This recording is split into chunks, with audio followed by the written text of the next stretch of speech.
woman and child in our dome will have a choice of two forms of transportation. They will be able to ride bikes around town, or they will be able to walk around town. We're not using automobiles because it will pollute the air too much. But we will have horse and carriages to help the elderly and handicapped people get around town so they can get where they have to go. But they will not have their own personal horse and carriage. They will have to call ahead of time to set up a ride. It will work as a taxi service for the elderly and handicapped people. The waste that the horses produce will be turned into fertilizer and used to help our crops grow. Every day, people generate millions of tons of waste in their homes.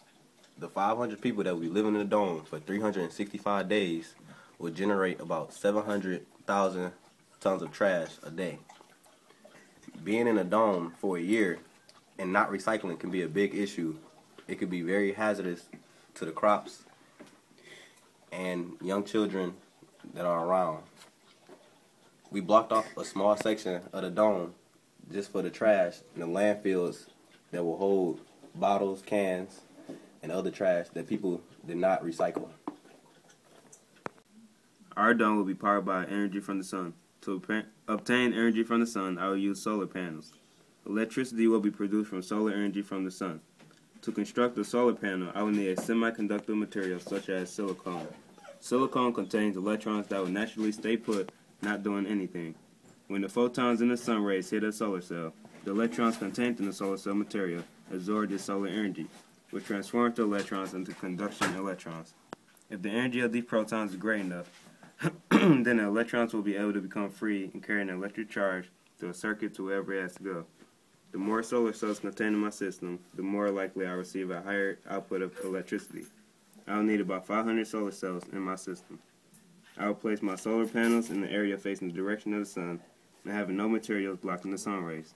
This location will have a positive effect on the solar panel's efficiency.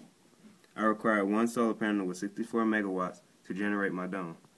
In some cases, producing electricity by solar panels releases more greenhouse gases than producing electricity by gas or even coal.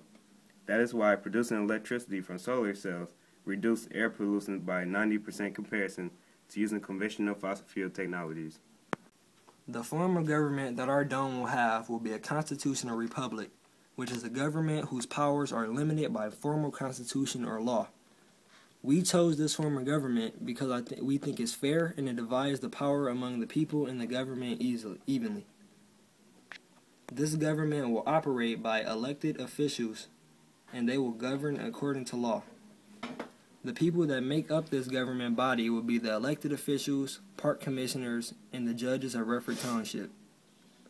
Also, I will have a city council, and the group of the people will be made up of the city's commissions and authorities. In our dome, there will be an 11 o'clock p.m. curfew for minors under the age of 16 to make sure kids are not getting into trouble. To enforce this, there will be a neighborhood watch program. This program is also meant to keep our dome safe.